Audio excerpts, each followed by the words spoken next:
नमस्कार दोस्तों, general lines में आप सभी का स्वागत है। ये हम लोग जो घटना चक्र द्वारा भारतीय इतिहास का जो हल प्रश्न पत्र निकाला गया है तो उसको देख रहे थे प्रीवियस ईयर के पेपर्स के क्वेश्चन सेंस में। तो इसमें हम लोगों ने मॉडर्न इंडिया का जो है तो उसके कुछ वीडियो बना लिए थे। अभी हम लोग ईस्ट इंडिया कंपनी और बंगाल के नवाब वाला सेगमेंट कर रहे हैं और इसके अलावा भी हम लोगों ने मिडेवल और एंशिएंट के कुछ वीडियो बना लिए हैं, तो आप लोग जाके देख सकते हैं।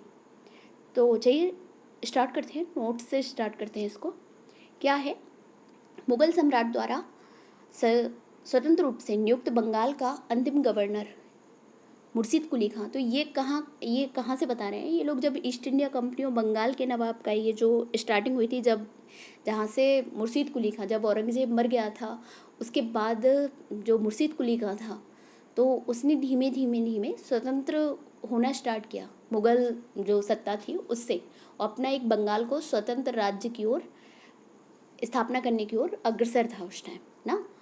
तो ये तीन जो थे, आपको अगर पता हो तो हैदराबाद और अवध और बंगाल। तो इसमें अभी हम लोग बंगाल का पढ़ रहे हैं कि ईस्ट इंडिया कंपनी और बंगाल के नवाब के क्या क्या सरकमटेंसेस हुए उस टाइम। ठीक है, तो देखते हैं। मुगल सम्राट द्वारा संयुक्त रूप से नियुक्त बंगाल का अंतिम गवर्नर मुर्शीद कुली खां 1717 से 1727 ईस्वी तक था। इसने अपनी राजधानी ढाका से मकसूदाबाद बनाया। ठीक है, पहले क्या थी, ढाका थी, फिर मकसूदाबाद बनाया इसने, और नगर का नाम क्या रख दिया, मुर्शिदाबाद रख दिया। इसने भूमि बंदोबस्त में इजारा व्यवस्था आरंभ की। अलीवर्दी खां, इसके बाद मुर्शीद कुली खां के बाद कौन सा बना, अलीवर्दी खां।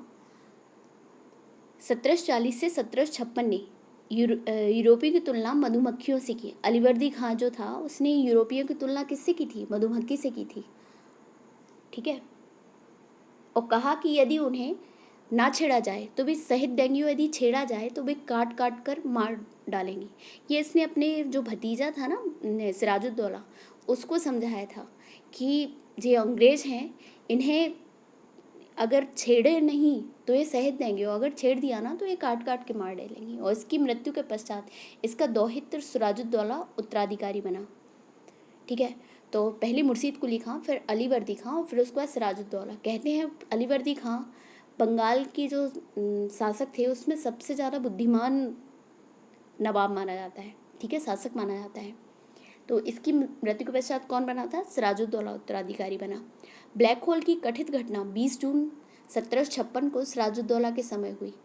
तो ब्लैक होल की कथित जो घटना थी वो कब हुई थी, 20 जून 1756 को हुई थी। और इसमें हुआ क्या क्या था, जे जेड हॉलवेल थे जो शेष जीवित रहने वालों में से एक व्यक्ति था। उसने क्या बताया था अपने उसमें, उसने बोला था कि 18 फीट लंबे और 14 फीट 10 इंच चौड़े कक्ष में 146 अंग्रेज बंदी बंद कर दिए गए, और अगले दिन उनमें से केवल 23 व्यक्ति ही बच पाए थे। यह घटना जो थी इसे ब्लैक होल के नाम से प्रसिद्ध है। ये कहा जाता है कि सिराजुद्दौला ने इसमें 146 अंग्रेजों को बंद कर दिया था। ठीक है, तो उसमें 23 लोग बचे थे। यह घटना ब्लैक होल के नाम से जानी जाती है। समकालीन जो मुस्लिम इतिहासकार गुलाम हुसैन ने अपनी पुस्तक सियार उल मुतखैरीन में इसका कोई उल्लेख नहीं किया है। मतलब ये उल्लेख किसने किया है, ये केवल ब्लैक होल की घटना केवल हॉलवेल के अनुसार ही है। बाकी गुलाम हुसैन ने नहीं बताया कि ऐसी कोई घटना थी। भारतवर्ष में ब्रिटिश साम्राज्य का संस्थापक जो था वो लॉर्ड रॉबर्ट क्लाइव माना जाता है। ब्रिटिश साम्राज्य का संस्थापक क्या माना जाता है, कौन माना जाता है, रॉबर्ट क्लाइव। ठीक है, इसने प्लासी के युद्ध में बंगाल के नवाब सिराजुद्दौला को पराजित कर पहली बार भारत में ब्रिटिश प्रभुत्व की नींव रखी थी। प्लासी का युद्ध कब हुआ था, 23 जून 1757 को, और फिर इसने बंगाल के नवाब सिराजुद्दौला को पराजित कर ब्रिटिश साम्राज्य की नींव रखी। प्लासी जो वर्तमान नाम पलासी का युद्ध मैदान पश्चिम बंगाल राज्य के नदिया जिले में भागीरथी नदी के किनारे है। तो प्लासी किस नदी के किनारे स्थित है, ये भागीरथी नदी के किनारे स्थित है। क्लाइव भारत में बंगाल के गवर्नर के पद पर 1757 से 60 ईस्वी तक तथा 1765 से 67 ईस्वी तक रहा।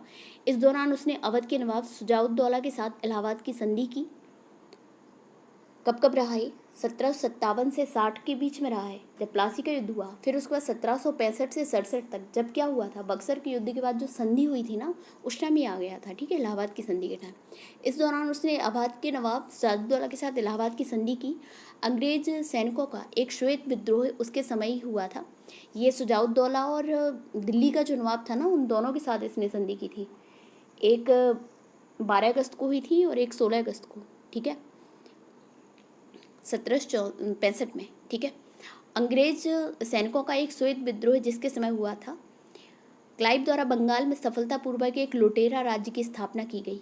क्लाइव एक सैनिक के रूप में जन नेता था। विलियम पिट का यह कथन कि वह स्वर्ग से उत्पन्न सेनानायक था, तो रॉबर्ट क्लाइव के लिए किसने कहा था कि वह स्वर्ग से उत्पन्न सेनानायक था? विलियम पिट ने बोला था, ठीक है। अलीवर्दी खां के उत्तराधिकारी नवाबों में मीर कासिम सबसे योग्य था। मतलब सबसे पहला कौन था? अलीवर्दी खां सबसे योग्य था। उसके बाद कौन था? उसके बाद मीर कासिम सबसे योग्य था। उसने क्या किया था? पुणे और रंगपुर के फौजदार के रूप में वह अपनी योग्यता पहले ही दर्शा चुका था। वह अपनी राजधानी मुर्शिदाबाद से मुंगेर ले आया। मुर्शिदाबाद किसने बनाई थी? मुर्शिद अली खां ने। फिर उसके बाद ये कहाँ ले आया? मुंगेर ले आया अपनी राजधानी को। संभवतः वह मुर्शिदाबाद के षड्यंत्रमय वातावरण तथा कलकत्ता से दूर रहना चाहता था, ताकि अंग्रेजों का हस्तक्षेप जो हो वो अधिक ना हो, ठीक है। मीर कासिम ने सेना का गठन यूरोपीय पद्धति पर करने का निश्चय किया। तो इसने सेना का गठन किस पे किया? यूरोपीय पद्धति पर, ठीक है। इसके द्वारा मुंगेर में तोपें, तोड़ेदार बंदूकें बनाने की व्यवस्था की गई। इसके अतिरिक्त मीर कासिम राज्य की आर्थिक स्थिति को भी सुधारने के लिए प्रयत्नशील रहा। जिन अधिकारियों ने गबन किया था उन पर बड़े बड़े जुर्माने इसने लगाए, कुछ नए कर भी इसने लगाए। 22 अक्टूबर 1764 को अंग्रेजों ने 22 अक्टूबर 1764 को मीर कासिम, अवध के नवाब सुजाउद्दौला और दिल्ली के सम्राट शाह आलम द्वितीय की सम्मिलित सेना को बक्सर के युद्ध में पराजित किया। तो कब? 22 अक्टूबर 1764 को। इस युद्ध में अंग्रेजों की कमान मेजर हेक्टर मुनरो के हाथ में थी। तो बक्सर का युद्ध किसने लड़ा? ये लड़ा था तीनों नवाबों ने। मतलब नवाब क्या, एक तो सम्राट भी थे, 2 नवाब, एक सम्राट, और कैप्टन हेक्टर मुनरो जो थे, मेजर हेक्टर मुनरो, ये विपक्ष में थे, ठीक है, इस युद्ध के, और ये लोग त्रिपक्षीय थे। एक समय बेनस्टार्ट बंगाल का गवर्नर था। यह युद्ध के समय बेनस्टार्ट बंगाल का गवर्नर था। तो जो लड़ रहा था वहाँ वो कौन था? Hector Munro. उस टाइम बंगाल का जो गवर्नर था वो बेनस्टार्ट था। इस युद्ध के परिणाम ने प्लासी के निर्णयों पर मुहर लगा दी। भारत में अब अंग्रेजों को चुनौती देने वाला कोई दूसरा नहीं था। देखो पहले क्या था कि जो प्लासी का युद्ध हुआ था ना, वो सिराजुद्दौला मतलब एक बंगाल के नवाब और इनके बीच में था।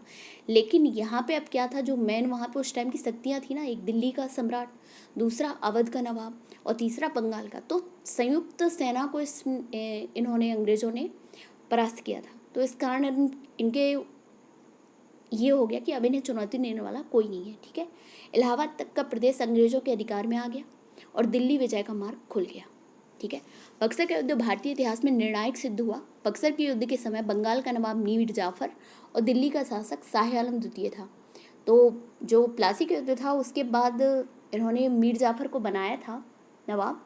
फिर मीर जाफर के बाद मीर जाफर ने इनका साथ दिया था प्लासी के युद्ध में, ठीक है। ये सिराजुद्दौला का सेनापति था ना मीर जाफर, तो इसने धोखा दे दिया था नवाब को, अंग्रेजों के साथ मिल गया था। तो अंग्रेजों ने फिर इसको उपहार स्वरूप नवाब बना दिया।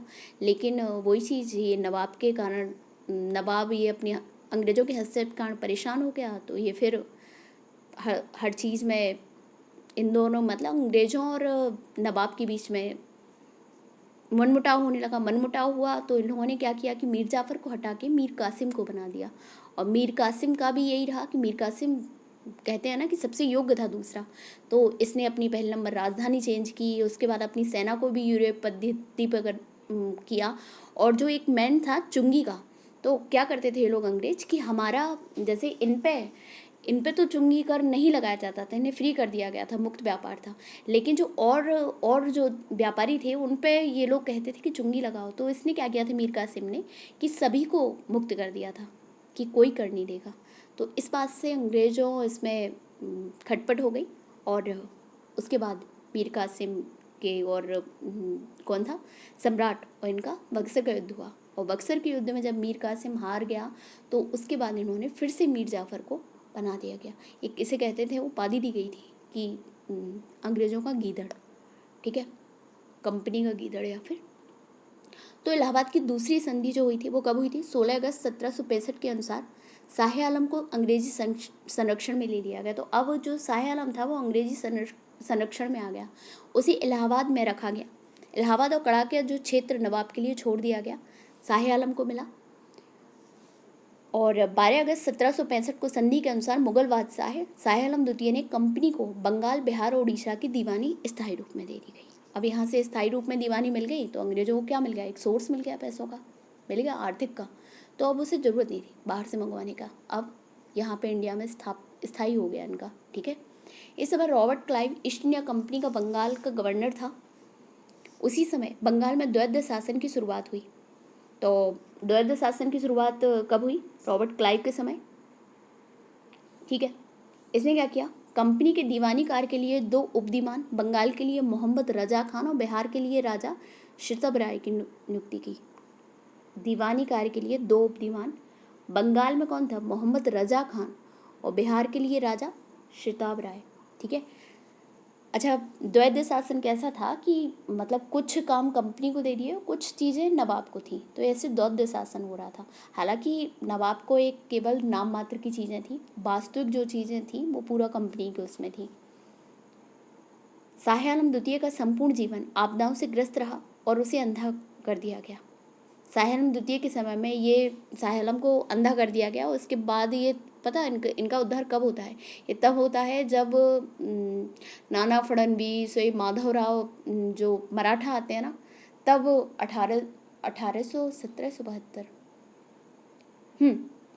1772 में उस टाइम इनका उद्धार होता है, जब इन्हें उठा के यहाँ से और दिल्ली के शासन पर फिर से मराठा बिठाल देते हैं, ठीक है। तब इनकी गरिमा वापस लौटती है। शाह आलम द्वितीय के समय में 1803 ईस्वी में दिल्ली पर अंग्रेजों का अधिकार हो गया। कब हो गया? 1803 में, ठीक है। शाह आलम द्वितीय तथा उनके 2 उत्तराधिकारी अकबर द्वितीय और बहादुर शाह द्वितीय 1837 से 57। बहादुर शाह द्वितीय वही हैं, जफर है ना, ईस्ट इंडिया कंपनी के पेंशन भोगी मात्र बनकर रहे। 1765 ईस्वी में अंग्रेजों द्वारा सिलहट की दीवानी प्राप्त की गई तथा बर्मा युद्ध के बाद स्कॉट तथा सिलहट को जैंतिया और गारो की पहाड़ी क्षेत्रों से जोड़ने के लिए सड़कों का निर्माण किया जाने लगा। इसके विरोध स्वरूप इन पहाड़ियों पर रहने वाला खासी जनजाति के लोगों ने अपने नेता तीरथ सिंह के नेतृत्व में विद्रोह कर दिया था। ये पता पहला विद्रोह माना जाता है अंग्रेजों के खिलाफ, खासी जनजाति ने किया था, और तीरथ सिंह के नेतृत्व में, ठीक है। जो पहाड़ी था, के.एम. पन्नीकर ने कहा है कि 1765 से 1772 ईस्वी तक कंपनी ने बंगाल में डाकुओं का राज्य स्थापित कर दिया। क्यों ऐसा कहा गया?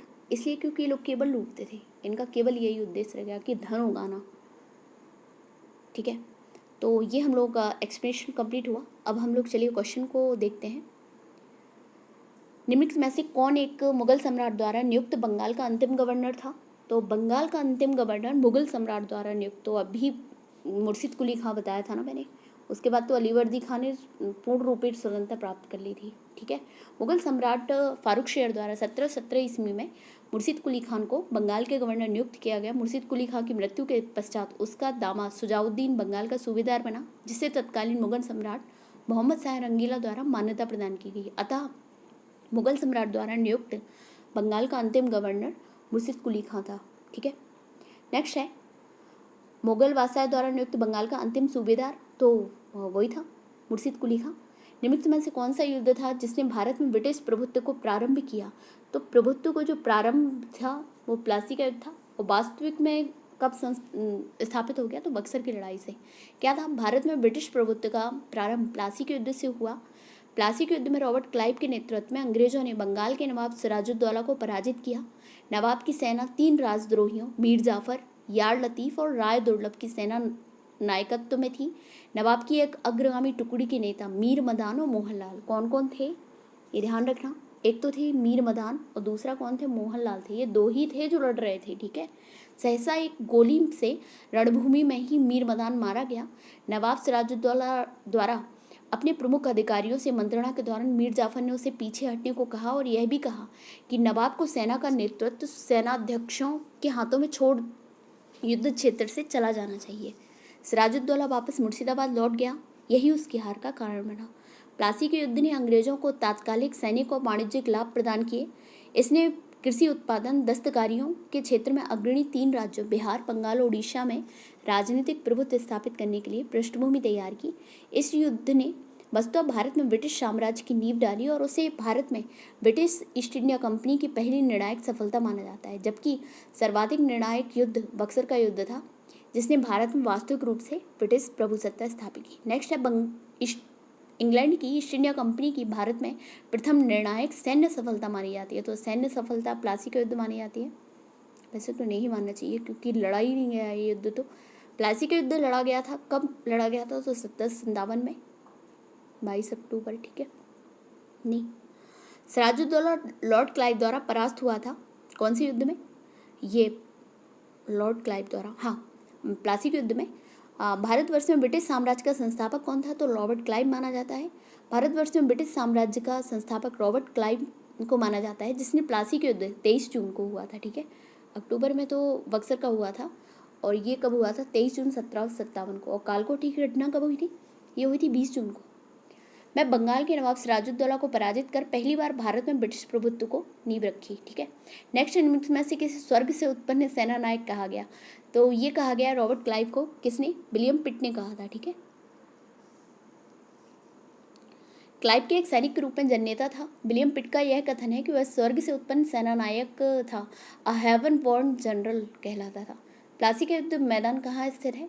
तो ये पश्चिम बंगाल में स्थित है, जिसमें वर्तमान में पलासी कहते हैं इसको। नदिया जिले में भागीरथी नदी के किनारे है, ठीक है। नेक्स्ट है, निम्न में से किसने अपनी राजधानी मुर्शिदाबाद से मुंगेर स्थानांतरित की? तो मीर कासिम ने की थी। क्यों की थी? अंग्रेजों की घुसपैठ से, मतलब बचने के लिए, हस्तक्षेप से। मीर कासिम अपनी राजधानी मुर्शिदाबाद से मुंगेर ले गया। संभवतः मुर्शिदाबाद के षड्यंत्रमय वातावरण और कलकत्ता से दूर रहना चाहता था, ताकि अंग्रेजों का हस्तक्षेप अधिक न हो। सबसे अधिक निर्णायक युद्ध जिसने अंग्रेजों के भारत में प्रभुत्व को संस्थापित कर दिया, तो ये बक्सर का युद्ध होना ही चाहिए। हाँ, 22 अक्टूबर 1764 को अंग्रेजों ने मीर कासिम, अवध के नवाब शुजाउद्दौला और दिल्ली के मुगल सम्राट शाह आलम द्वितीय की सम्मिलित सेना को बक्सर के युद्ध में परास्त किया। इस युद्ध में अंग्रेजों की कमान मेजर हेक्टर मुनरो के हाथ में थी। इस युद्ध के परिणाम के प्लासी के निर्णयों पर मोहर लगा दी। भारत में अब अंग्रेजों को चुनौती देने वाला कोई दूसरा नहीं था। इलाहाबाद तक का प्रदेश अंग्रेजों के अधिकार में आ गया तथा दिल्ली विजय का मार्ग खुल गया। बक्सर का युद्ध भारतीय इतिहास में निर्णायक सिद्ध हुआ। पी रॉबर्ट्स ने बक्सर के युद्ध के बारे में कहा है कि प्लासी की अपेक्षा बक्सर को भारत में अंग्रेजी प्रभुता की जन्मभूमि मानना कहीं अधिक उपयुक्त है। यदि बक्सर के युद्ध के परिणाम को देखा जाए तो कहा जा सकता है कि जहां प्लासी की विजय अंग्रेजों की कूटनीति का परिणाम थी, वहीं बक्सर की विजय को इतिहासकारों ने पूर्णतः सैनिक विजय बताया था। प्लासी के युद्ध में अंग्रेजों की प्रभुता बंगाल में स्थापित की, परंतु बक्सर के युद्ध ने कंपनी को एक अखिल भारतीय शक्ति का रूप दे दिया, ठीक है। नेक्स्ट, अंग्रेजी ईस्ट इंडिया कंपनी द्वारा लड़े गए निम्नलिखित युद्धों में से कौन सा सर्वाधिक निर्णायक था? तो बक्सर का युद्ध था। निम्नलिखित में से कौन सा युद्ध भारत में अंग्रेजों के आधिपत्य की स्थापना की दृष्टि से सबसे महत्वपूर्ण? तो बक्सर का। बक्सर के युद्ध के समय दिल्ली का शासक तो कौन था? शाह आलम द्वितीय था। बक्सर की लड़ाई के समय बंगाल का नवाब कौन था? बक्सर की लड़ाई के समय मीर कासिम था। बक्सर नहीं, ये इसे हटा दिया गया था, ये भाग गया था मीर कासिम पहले ही, उसके बाद इसने संधि की थी, तो मीर जाफर माना जाएगा इसका, ठीक है। निम्नलिखित में से किस में से जिस एक शासक ने ईस्ट इंडिया कंपनी को दीवानी प्रदान की थी, वह था कौन था? शाह आलम द्वितीय था। कहाँ की? बिहार की, बंगाल की, अवध की, ठीक है। इलाहाबाद की दूसरी संधि 16 अगस्त 1765 के अनुसार शाह आलम को अंग्रेजी संरक्षण में ले लिया गया, उसे इलाहाबाद में रखा गया। इलाहाबाद तथा कड़ा का क्षेत्र दे दिया गया, उसे शाह आलम को मिल गए। और फरमान में क्या हुआ? बंगाल, बिहार और उड़ीसा, ठीक है, उड़ीसा की दीवानी दी गई थी, स्थायी रूप से दे दी गई। इस समय Robert Clive east India company का बंगाल का गवर्नर था। शाह आलम द्वितीय का संपूर्ण जीवन आपदाओं से ग्रस्त रहा, उसे 1788 में अंधा कर दिया गया। शाह आलम द्वितीय के समय में 1803 ईस्वी में दिल्ली पर अंग्रेजों का अधिकार हो गया। शाह आलम द्वितीय, उसके 2 उत्तराधिकारी अकबर द्वितीय 1837 और बहादुर शाह द्वितीय ईस्ट इंडिया कंपनी के पेंशन भोगी मात्र बनकर रह गए, ठीक है।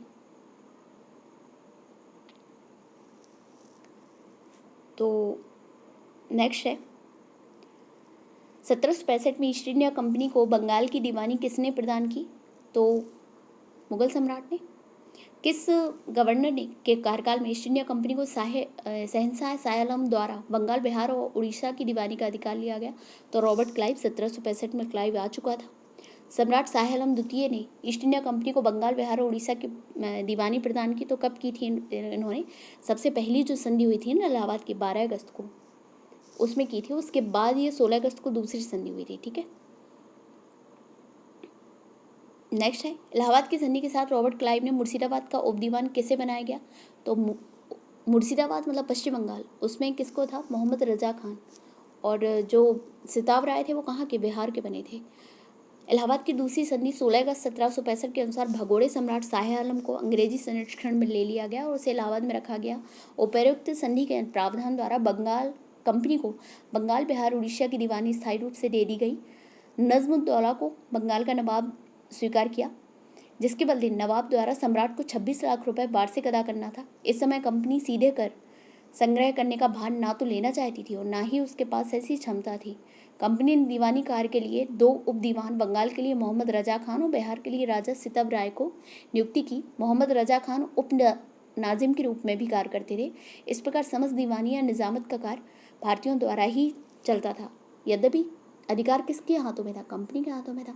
1765 में दीवानी प्रदान किए जाने के बाद ब्रिटिश सबसे पहले निम्नलिखित में से किस पर्वतीय जनजाति के संपर्क में आए? तो खासी जनजाति के में, जिसमें कौन थे? तीरथ सिंह थे। बंगाल की दीवानी के प्राप्त करने के पश्चात ब्रिटिश 1765 में सिलहट आए थे। खासी जनजाति के लोग चावल, नमक और सूखी मछलियों के बदले रेशम, सूती सामान, लोहा, मोम, मधु व सींग का व्यापार करने हेतु सिलहट की सीमा पर पंडुआ में आते थे। खासी पर्वतों में पाए जाने वाले चूना पत्थर का उपयोग अब बंगाल में चूना पत्थर की मांग की पूर्ति हेतु किया जाता था। कुछ समय पश्चात ईस्ट इंडिया कंपनी के ब्रिटिश अधिकारी चूना पत्थर का व्यापार करने लगे, जिससे वे खासी जनजाति के संपर्क में आए। नेक्स्ट है अवध सल्तनत के हिंदू नायब वजीर के संदर्भ में सही कथन बताना है। राजा टिकैत राय नवाब अशरफुद्दौला के अर्थ मंत्री थे। सेकंड है अवध के नवाबों के राज्य में सामंत कतिपय हिंदू जातियों के लोगों का उच्च स्थान प्राप्त था।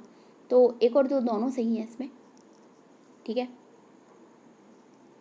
राजा टिकैत नवाब आसफुद्दौला के अर्थ मंत्री थे और जो अवध के नवाब के राज्य में जो हिंदू जातियों के लोगों को उच्च स्थान प्राप्त था। इसमें क्या था? आसफुद्दौला के दीवान जो राजा टिकैत राय हैं, देखो उन्हें भी अर्थमंत्री बनाया गया था। राजा झाऊलाल और नवाब सफदरजंग के प्रधानमंत्री व सेनानायक राजा नवल राय आदि इन्हीं जातियों के प्रतिनिधि थे। नेक्स्ट है 18वीं शतक में भारत में लड़े गए युद्धों का निम्नलिखित में से कालक्रम बताना है। ठीक है, बांडीवास, बक्सर का युद्ध, अंबर और प्लासी। तो बांडीवास का कब हुआ था? 1760 में, प्लासी का 57 और बक्सर का 64 में। और तो 64 प्लासी, तो अंबर का युद्ध आ जाएगा, प्लासी आ जाएगा, फिर उसके बाद बांडीवास, फिर बक्सर आ जाएगा। ठीक है, तो बी होना चाहिए इसका आंसर ना। क्या है इसमें? बी है। ठीक है, सबसे पहले आ जाएगा अंबर युद्ध, फिर प्लासी युद्ध, फिर उसके बाद बांडीवास, फिर बक्सर का युद्ध।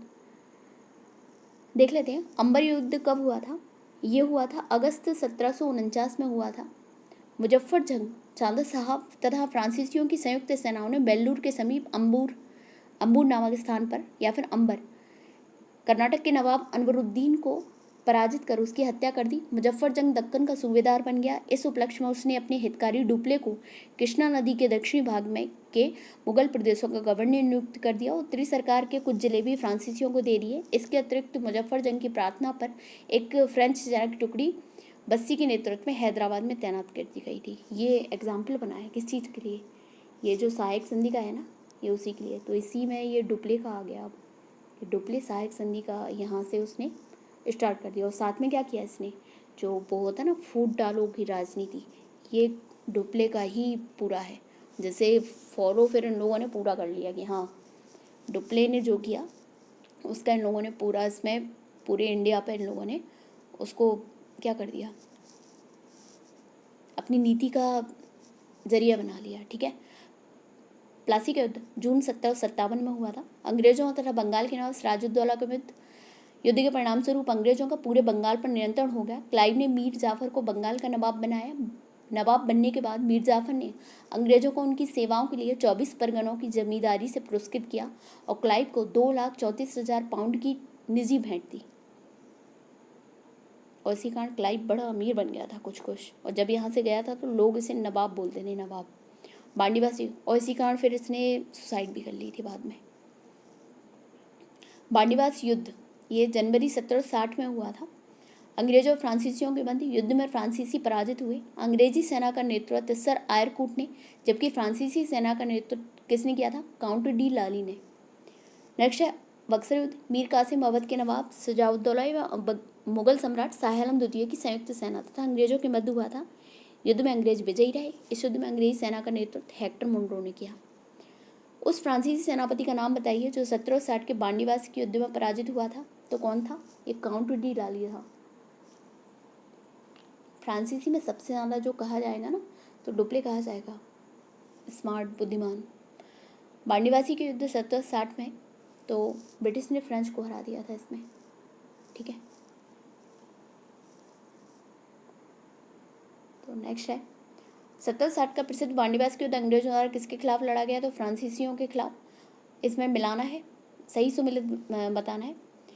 बक्सर का युद्ध मीर जाफर विरुद्ध क्लाइव, तो नहीं, ये गलत है। बांडीवास के युद्ध फ्रांसीसी विरुद्ध ईस्ट इंडिया कंपनी, तो बिल्कुल। बक्सर का युद्ध किसके हुआ था? ये त्रिगुट का जो था, अवध का नवाब शुजाउद्दौला और साथ में कौन थे?